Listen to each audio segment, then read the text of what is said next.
Olá, meu amigo, minha amiga, meu irmão em Cristo. Boa noite, a paz do Senhor Jesus Cristo. Eu quero nessa noite deixar uma palavra aqui para o teu coração, para a tua vida. Desde já também quero pedir desculpa aos queridos irmãos e amigos. Você que está inscrito no canal, me perdoe tanta ausência, muito tempo sem gravar, mas pedindo a Deus que abençoe a tua vida poderosamente, que você venha me desculpar por esses dias que não tenho gravado. Mas hoje eu quero deixar uma palavra de Deus para a tua vida, uma palavra de reflexão nesta noite. Uma reflexão que você venha levar para a tua vida e que Deus venha abençoar poderosamente você.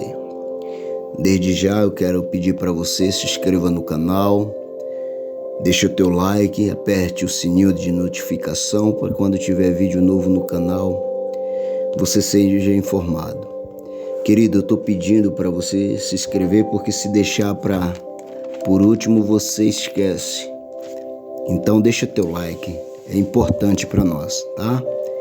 Deus abençoe tua vida poderosamente. Vamos lá. Quero deixar aqui uma palavra que você venha refletir e que você venha entender o que Deus tem preparado para nós. 1 Coríntios, no capítulo 15, e o versículo de número 35, tem muita gente, amados, que não sabe o significado da ressurreição. Então, Paulo aqui ele explica a respeito da ressurreição. Porque muitos dizem, como judeus ortodoxos e outros aí, dizem que o Senhor não ressuscitou, que Jesus não era o Cristo e até hoje espera o Messias. E aqui Paulo diz assim: um corpo ressurreto. Mas algum dirá: como ressuscitarão os mortos? E como que o corpo virão? Insensato. Então ele está dizendo, insensato quer dizer pessoas nécias, pessoas que não têm entendimento. O que tu semeia não vivificado, se primeiro não morrer. Então vivificado, se aquele grão morrer, ele vai nascer. Mas se ele não morrer, não tem como ele nascer. Explicando melhor para você. E quando semeia, não semeia o corpo que há de nascer, mas o simples grão, como de trigo ou de outra qualquer semente. Mas Deus dá-lhe o corpo como quer, e a cada semente o seu próprio corpo. Nem toda a carne é uma mesma carne, mas uma é a carne dos homens, outra a carne dos animais, outra a dos peixes e outra a das aves. Aleluia, glória a Deus. Deixa eu aproximar mais aqui. Louvado seja Deus. E diz aqui ainda a palavra do Senhor. Aleluia. Graças a Deus.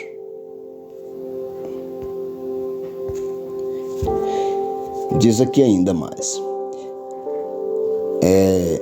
E há corpos celestes e corpo terrestre. Mas uma é a glória dos celestes e outra a dos terrestres. Uma é a glória do sol, outra a glória da lua e outra a glória das estrelas. Porque uma estrela difere em glória de outra estrela. Assim também a ressurreição dentre os mortos. Semeia-se o corpo em corrupção, ressuscitará em corrupção. E quer dizer um corpo em corrupção e um um corpo em corrupção e outro incorrupção. O corpo em corrupção é aquele corpo que ele não tem santificação. É aquele corpo que é um corpo que morre, um corpo que se acaba, um corpo do pecado. Mas um corpo em corrupção é um corpo incorruptível, já é um corpo espiritual. Semeia-se em ignomia, ressuscitará em glória. Semeia-se em fraqueza, ressuscitará com vigor. Semeia-se corpo natural, ressuscitará corpo espiritual. Se há corpo natural, há também corpo espiritual. O que eu estou explicando aqui, o corpo corrupção e ressuscitará em incorrupção. É um corpo incorruptível, esse não tem como se corromper. Aleluia. Louvado seja Deus. Assim está também escrito: o primeiro homem, Adão, foi feito alma vivente. O último, Adão, espírito vivificante. Mas não veio primeiro o espiritual, senão o natural, e depois o espiritual. Então nós vemos aqui que a palavra fala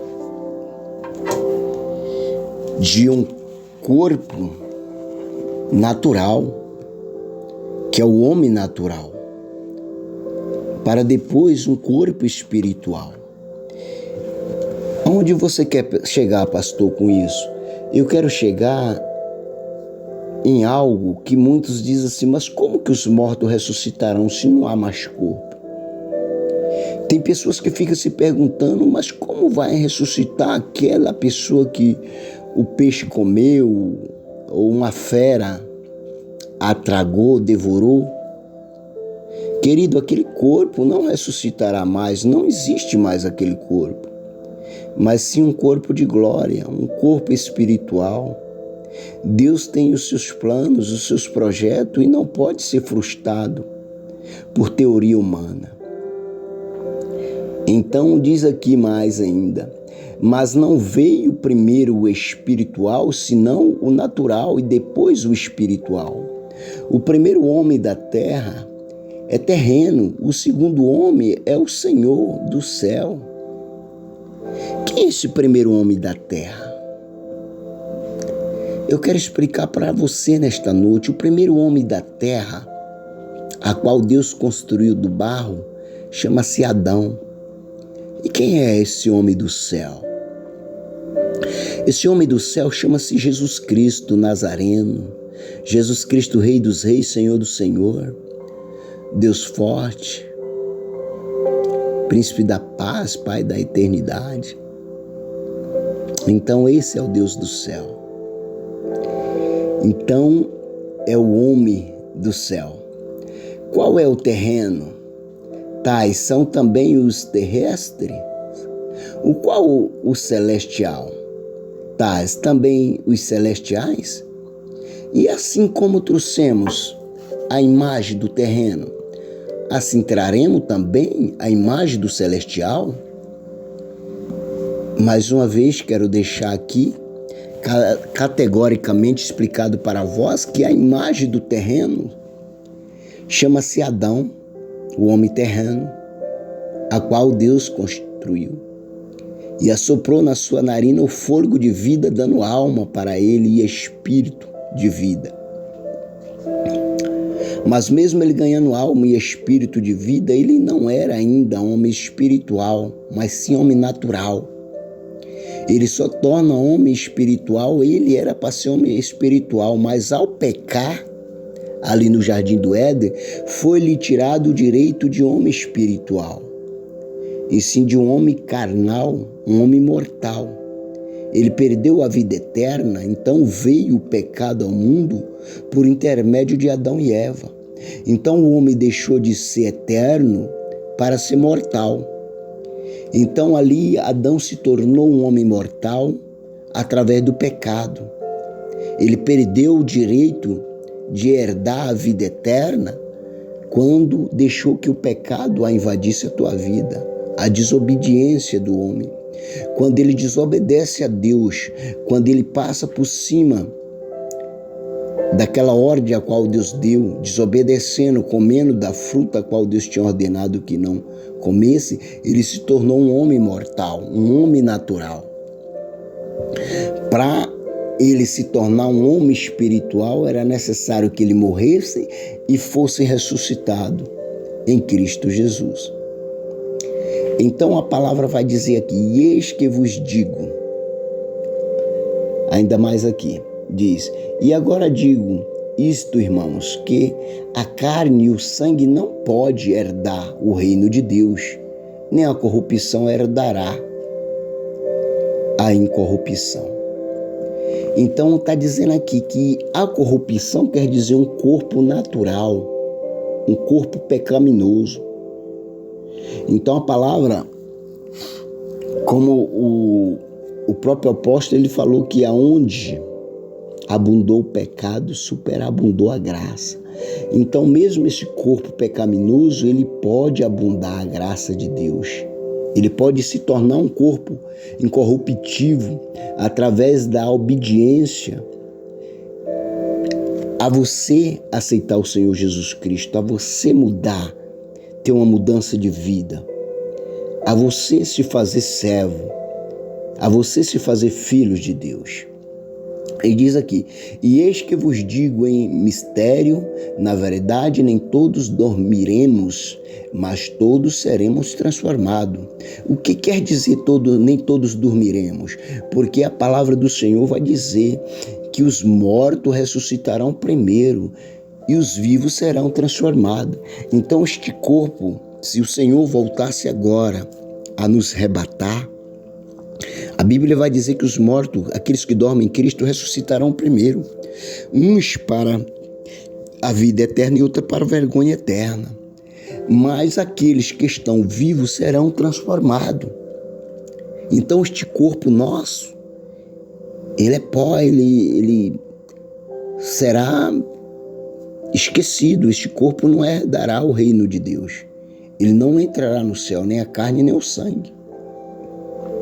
E diz aqui ainda, no momento, no abrir e fechar de olhos, até a última trombeta, porque a trombeta soará e os mortos ressuscitarão incorruptíveis e nós seremos transformados. O que eu acabei de dizer agora, que os mortos ressuscitarão, mas com corpo incorruptíveis e nós seremos transformados. Mas o que significa essa transformação? Também em corpos incorruptíveis, em corpos espirituais. E um corpo que não vai mais se corromper, e um corpo que não herdará mais o pecado. Então, um corpo onde a morte não tem poder sobre a sua vida. Porque a morte não tem mais poder sobre os mortos, aqueles que já morreram. Então, eles ressuscitarão para a vida eterna. Uns, a Bíblia vai dizer, uns para a vergonha eterna e outros para a vida eterna. Em outras palavras, uns para o tormento eterno e outros para o gozo eterno. Porque convém que isto, que é corruptível, se revista de incorruptibilidade. De o que isto que é mortal, se revista da imortalidade. O que é incorruptibilidade? Incorruptibilidade é aquilo que não há mais corrupção, aquilo que não tem, aquilo que é espiritual. É algo tremendo, algo maravilhoso, a qual aqui Paulo está explicando. Ele, um homem a qual, inteligente, cheio do Espírito Santo de Deus, ele está explicando aqui o segredo da morte e da vida. Ele está explicando aqui o que significa corrupção e incorruptibilidade. Então, aqui, de que isto que é mortal se revista da imortalidade. E quando isto que é corruptível se revestir da incorruptibilidade, e isto que é mortal se revestir da imortalidade, então cumpre-se a palavra que está escrita: tragada foi a morte na vitória. Onde está a morte? O teu aguilhão. Onde está o inferno e a tua vitória? Ora, o aguilhão da morte é o pecado. E a força do pecado é a lei. Louvado seja Deus. Ora, e a força do pecado é a lei, mas graças a Deus que nos dá vitória por nosso Senhor Jesus Cristo. Portanto, meus amados irmãos, sede firme e constante, sempre abundante na obra do Senhor, sabendo que o vosso trabalho não é vão no Senhor. Então, queridos e amados irmãos, eu quero deixar esta palavra para você nesta noite. Uma palavra a qual eu creio que vai falar no profundo da tua alma, da tua vida, para que você venha mudar de vida, para que você venha mudar a tua história, para que você venha compreender os mandamentos do Senhor, aquilo que Deus tem preparado para ti. Que a ressurreição e um corpo incorruptível. Porque mais atrás aqui no próprio Atos dos Apóstolos, que vai falar aqui, que diz assim, porque primeiramente vos entreguei o que também recebi, que Cristo morreu por nossos pecados, segundo as Escrituras, e que foi sepultado e que ressuscitou ao terceiro dia, segundo as Escrituras, e que foi visto por Cefas e depois pelos 12 discípulos. Louvado seja Deus. Depois foi visto uma vez por mais de 500 irmãos, dos quais vive ainda. Naquela época ele dizendo que vive ainda. A maior parte, mas alguns já dormem também. Então, amados, a Bíblia fala categoricamente que o nosso Senhor Jesus ressuscitou. Porque se ele não ressuscita, nós não tínhamos direito de salvação. Porque se o pecado, se a morte entrou pelo homem chamado Adão, a vida entrou por intermédio de Cristo Jesus, que é a qual Deus ressuscitou dos mortos, para que nós herdássemos também a ressurreição e a salvação eterna. Porque a Bíblia diz que aquele que confessa que Jesus Cristo é Filho de Deus e que guarda os seus mandamentos, esse será chamado Filho de Deus. Então, amados, a palavra, ela nos reveste, nos adverte, para que devemos buscar o Senhor enquanto se pode achar, invocar enquanto está perto. Nós devemos buscar o Senhor, porque breve essa porta vai fechar. Está lá no livro de Apocalipse, capítulo 3, verso 8. Eis que eu coloquei uma porta aberta diante de ti, ninguém pode fechar tendo pouca força, mas breve essa porta fechará. E o que será de você, da tua vida, meu irmão, minha irmã, meu amigo, minha amiga? Então, vamos nos abraçar com o Senhor Jesus, vamos dizer: Maranata, ora vem, Senhor Jesus, né? Que Deus abençoe a tua vida poderosamente. Quero deixar aqui o meu abraço desde já para você, meu amigo, minha amiga, inscrito aí no canal. Você que não se inscreveu ainda, se inscreva no canal. Que Deus abençoe poderosamente a tua vida. Oramos ao Senhor. Altíssimo soberano Deus, Pai que está no céu, Deus querido, Deus amado, obrigado por esta palavra, meu Senhor. Oh, Papai querido, é no nome do Senhor Jesus, meu Deus, que nos colocamos diante de Ti, meu Pai, para pedir a Tua misericórdia, para pedir as Tuas bênçãos sobre a vida de cada um, meu Pai, do que estiver ouvindo esta palavra nesta hora, meu Deus e meu Pai. Eu te peço no nome do Senhor Jesus, meu Deus, alcança aqueles que estão hospitalizados, aqueles que estão encarcerados, meu Pai, tenha de misericórdia. Resgata essas vidas para a Tua glória em nome do Senhor Jesus. Pai querido, Deus amado, eu quero também apresentar, meu Deus, essa família que tem, meu Deus, que está sofrendo, ó Pai, por causa de familiares no mundo do alcoolismo, no mundo das drogas, no mundo da prostituição. Pai querido, salva e liberta esta família. Meu Deus, eu quero orar, meu Deus, pela paz brasileira, eu quero orar pela paz mundial, eu quero orar pela paz de Israel, meu Pai. Deus querido, Deus amado, eu quero orar por os que estão hospitalizados, aquele que está sofrendo, ó Pai, do coração, de um ataque de ataques cardíacos, meu Pai. Que o Senhor venha agora, Pai, limpar as artérias. Aquele que sofre, meu Deus, com a doença cancerígena, meu Pai, que o Senhor venha curar, meu Pai. Aquele que sofre, Pai, de diabetes, que o Senhor venha curar. Aquele que sofre do vírus da AIDS, meu Pai, que o Senhor venha curar no nome do Senhor Jesus Cristo. Meu Deus, meu Pai, aquele que sofre, meu Deus, de síndrome do pânico, meu Pai. Aquele que sofre, meu Pai, de depressão. Aquele que sofre, meu Pai, da tuberculose, meu Pai. Cura, meu Deus, para a Tua glória em nome do Senhor Jesus. Pai querido, Deus amado, eu quero, Papai, orar pelos moradores de rua, Pai, pelas famílias que foram despejadas dos seus lares. Eu quero orar, meu Deus, pela criança abandonada no Brasil e no mundo, a criança, meu Deus, que passa fome e necessidade, as crianças que sofrem maus tratos no Brasil e no mundo. Meu Deus, resgata, salva as criancinhas. Pai querido, é no nome do Senhor Jesus que eu quero orar pelo velhinho abandonado, a velhinha abandonada. Pai querido, eu quero orar pelos manicômios, Pai, pelos asilos, meu Deus, meu Pai. Eu quero orar, meu Deus, pela pastoral da criança, eu quero orar, meu Deus, meu Pai, ali, meu Pai, pelas casas de repouso, meu Pai.